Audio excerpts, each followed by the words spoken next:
Welcome students. I am Professor Naval Kishore from School of Management Studies, Indira Gandhi National Open University, New Delhi. As you have already understood about the nature and characteristics of organization, importance of organization, and the steps involved in the process of organization. Today, I am going to discuss about organization structure.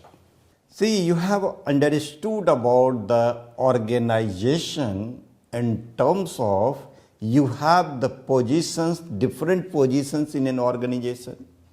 For example, if you go to the manufacturing unit of an organization, then you will find that in the manufacturing unit also there may be different positions. Maybe there may be the manager, there may be the supervisor, there may be the persons assisting the supervisor, there may be the shop floor employees or workers in that manufacturing unit. Now, these are different positions in an organization. Now, the question arises that what sort of relationship may be established among the different positions? Who is going to report to whom? Who has the authority to manage those activities? Who would be accountable for getting the work done in that particular division? So on and so forth. For this purpose, organization structure is created in an organization. Now, what is organization structure? Organization structure refers to establishment of pattern of relationships among the component parts of the organization. This is a network of relationships among individuals and positions in an organization. It creates a sort of framework in the organization. If you break this definition, you find that there is a position in the organization, there is a relationship in the organization. Now, how different sort of relationship may be created in such a way that different positions of that organizations, they work in a very efficient way. There should not be any obstacles in the reporting system or authority and accountability pattern in that particular organization. Therefore, it creates a sort of framework where there may be the network of relationships among the individuals as well as different positions in that particular organization. The formal relationships with well-defined duties and responsibilities. This means that if you go to the office of any organization, you will find that there is a formal relationship among the various division as well as head of the divisions. You will find there well-defined duties and responsibilities.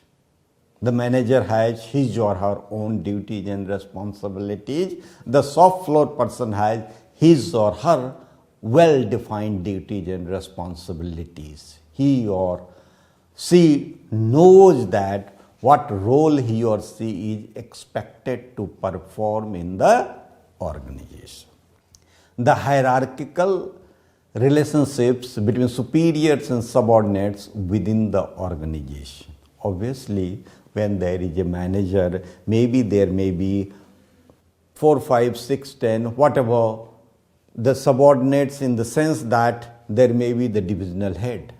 And below the divisional heads also, there may be different persons associated with him. Again, there may be various soft floor persons also associated with below him. So that means you have managers, you have deputy managers, you have again the head of that what is called that particular division, again you may have that section officer, again you may have the line worker, that is the soft floor worker. So in this way there is a hierarchical relationship between superior and subordinate, so that the subordinate may report to the superiors and superior may be able to command the subordinates and the work may flow smoothly. Next, the task or activities assigned to different persons and the departments. Obviously, when the hundreds and thousands of people are working in an organization, when number of the persons is very large, in that case you need to define, you need to assign the task and activity to different persons as well as in the different departments, so that he or she is very much aware that what he or she is going to perform. Coordination of various tasks and activities.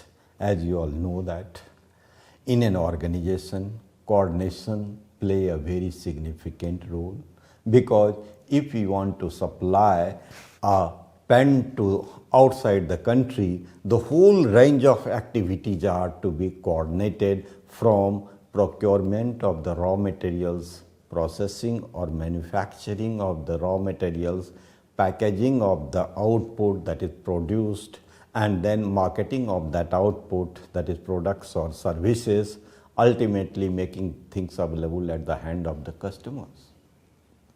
So the whole range of activities required to be coordinated so that smoothly the pen reaches to the customer.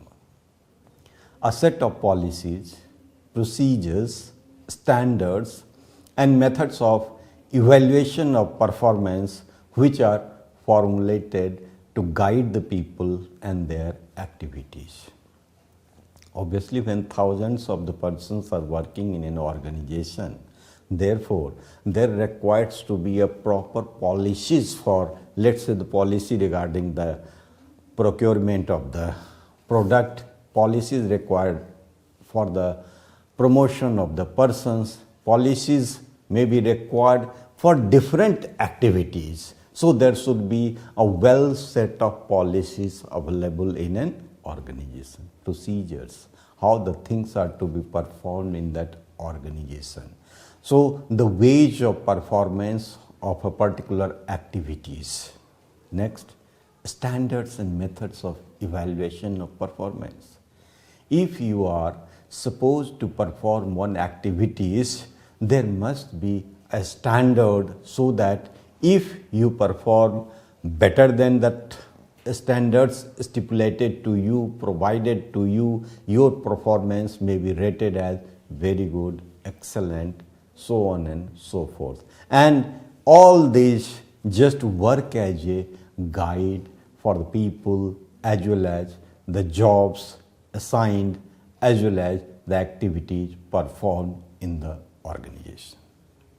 Now let us learn the significance of organization structure. Before we go to the significance of organization structure, it must be clear to you that when you talk about the organization structure, there is a whole range of reporting system in the organization structure, and that takes the shape of the pyramid, because the maximum people are at the lower level of the pyramid and very less people are at the top level of the pyramid. So the structural organization implies, first, the formal relationship with well-defined duties and responsibilities, the hierarchical relationship between superior and subordinates, the task or activities assigned to different persons and departments, coordination of various tasks and activities, a set of policies, procedures, standards, and methods of evaluation. Now let us come to the significance of organization structure. The significance involves first clear-cut authority relationships. See, when you are in the organization, there is a clear-cut demarcation or allocation of authority and responsibility. Everybody must be clear what he is expected to do in an organization, to whom he is going to report in an organization. Similarly, the manager must know whom he is going to command and how the different departments, different roles are being performed and played by the people, by that particular positions, by that particular department. So, not only your own role, you must be clear about the role of the other persons wherever the coordination may be required. As I gave you example that if you are manufacturing a garments, let's say, obviously from the procurement of raw material for that particular garments, processing of that particular garments, stitching of the garments, making them fashionable according to the standards, marketing that garments, making that garments available to the customer. So, every department, every role, there must be clear-cut authority relationships. Next is pattern of communication. Obviously, there are grouping of activities, there are grouping of persons also. And that grouping is based on the type of the jobs to be performed, because the similar jobs you put into one group and you hand over to this group of the persons who are involved in performing of the similar pattern of the job. Therefore, there should be flow of the communication in such a way that everybody in that organization or department is well informed about their performance. Sometimes there may be joint problems which may involve different departments or different activities. And if that involves different department and different activities, and if the flow of communication is very smooth, it becomes easier for the manager to sort out or to resolve that problems. Next is location of decision centers. The decision centers usually you will find is located at a particular department. For example, if you have the retail setup, and now in the retail setup there may be various departments. Now there is an overall policy of that retail setup. There may be certain aspects, for example pricing, for example local promotion, for example local negotiations, that may be left to the particular department. For example, there is a garments subset department, there is a shoe set, shoe department, or sandals department, or there may be the groceries, there may be vegetables, etc., etc. Now, the negotiation, pricing, promotion of vegetables and fruits may be different than that of the garments or fashionable items like shirts, trousers, ladies' garments, etc., etc. Therefore, on the basis of overall policy of that retail store, the price, discount, negotiations, local promotions may be left to the particular department. This is the location of decision centers. Next is proper balancing. Proper balancing means in an organization there may be certain critical activities there may be certain routine activities.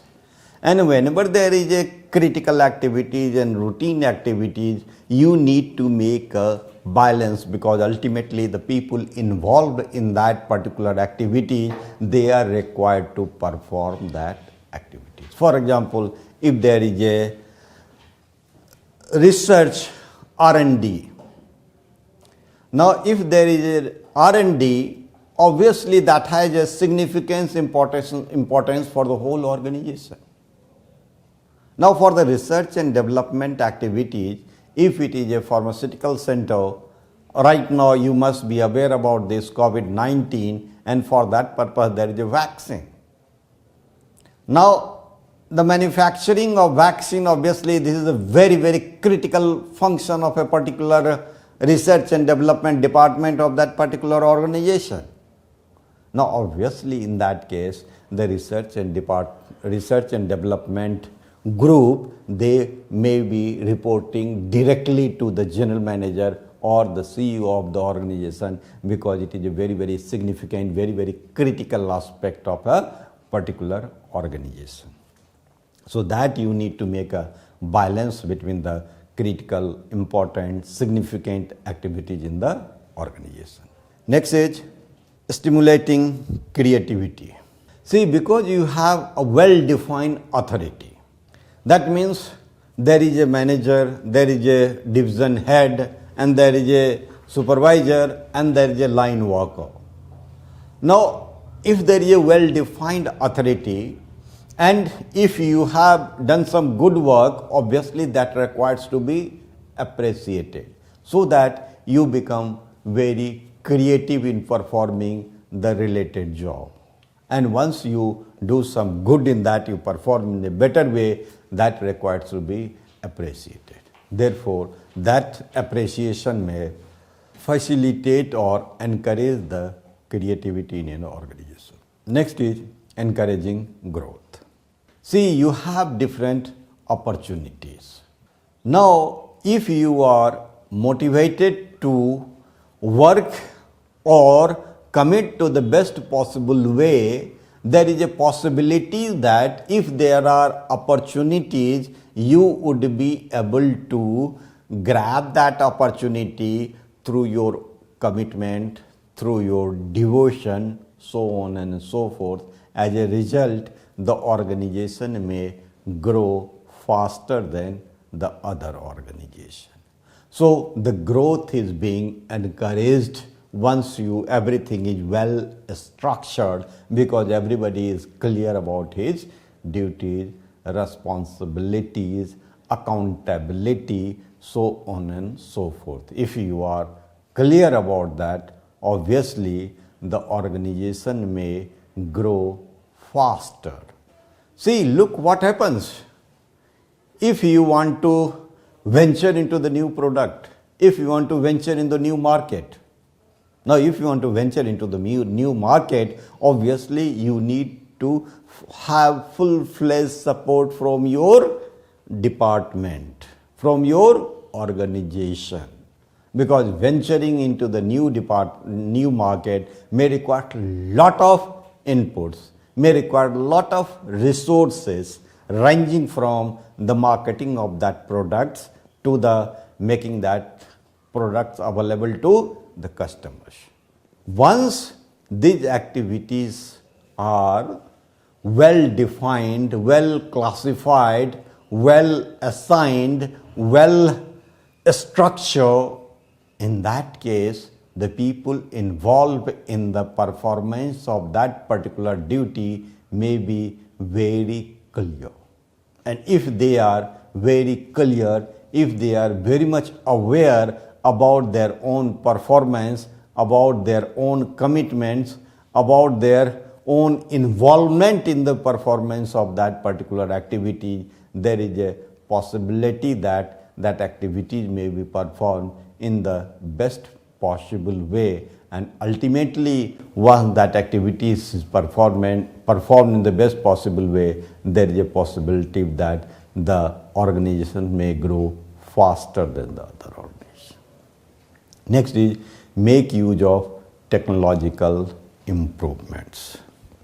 See, if the organization is flexible, if the organization is in the position to adapt, to adopt, they may adopt the technological improvements, because you all are aware that there is a revolution in the IT area. And IT these days are used in all components of the organization. Either it is manufacturing system, either it is logistics system, either it is HR system, either it is financial system, either it is the service organization. Everywhere there is a scope for working through the help of the technology. So therefore, if the system is flexible, if you are ready to adopt the new technology, new improvement which has taken in the technology, there is a possibility that you can work in a much better way, and once you work in a much better way, the productivity of the organization may enhance. So ultimately, by having the structure well defined, what you do, you have created a system where there is a teamwork, and once there is a teamwork, you may have better productivity in your organization. Now, let us come to the types of organization structure. There are broadly 3 types of organization structure. These are functional, divisional, and adaptive. Now let us discuss about these 3 types of organization structure. The first is functional structure. Functional structure means that on the basis of function of particular department, you divide the organization as a functional department. For example, if there is a manufacturing department in your organization, in that case, the activities like procurement of raw materials, processing of the raw materials, manufacturing of the products, all these things, all these activities may fall under the production department. Similarly, if there is a finance department in an organization, that means the whole range of accounting, auditing, finance, how to make the finance available, how to raise the resources for your organization, all these things may fall under the finance department. Similarly, there may be marketing department.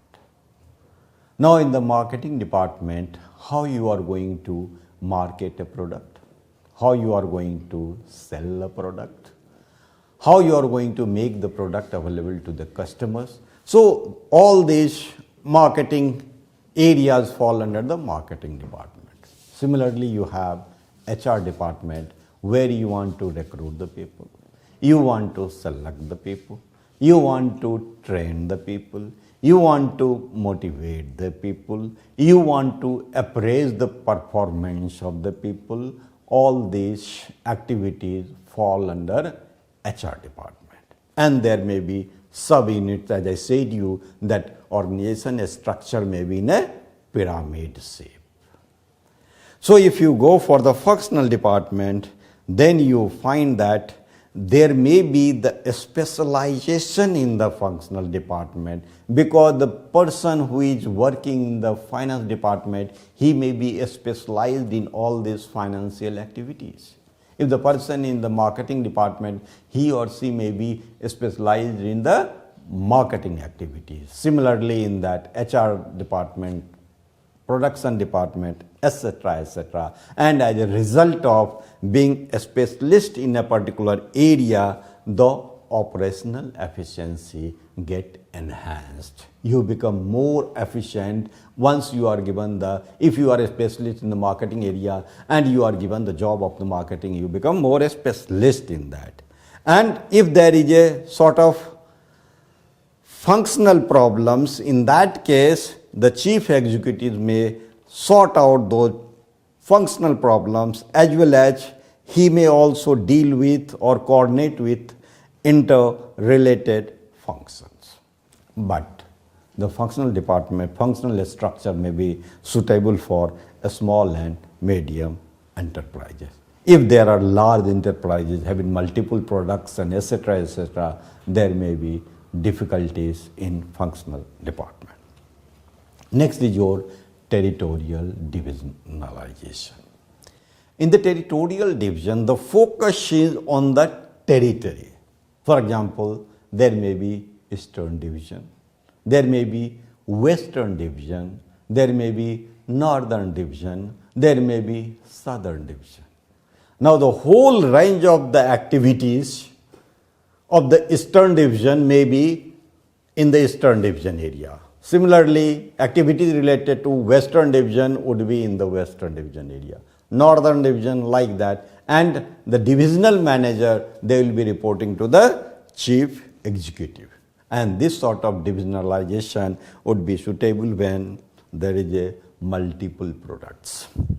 There is a different territories.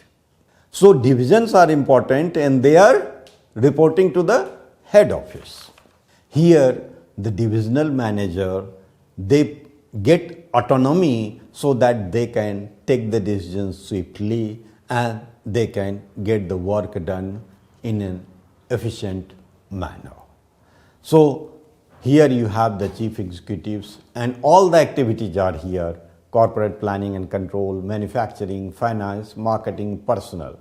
And they fall onto the different divisions: east, west, north, south. If there are 4 divisions, in that case 4 would be there, and other activities, accounting, personnel, etc., are there of all the divisions under one divisional head. That means each division is an independent unit. Top management determines the goals and formulates the policies, and there is a decentralization of authority. But it requires competent managers to perform the job. Next is product divisionalization. Again here, if here the focus is on that product itself. So there was a focus on the divisionalization of that. Next is your adaptive structure. Now the adaptive structure has been designed to cope with the unique nature of the undertaking and the situation. Under the adaptive structure, there may be project organization, there may be matrix organization. If there is a project organization, here the focus is you have the specialized time-bound project. For example, there is a construction work. Now that construction work is highly specialized. And you get the one project done, then you can go for the other project. So this is called project organization.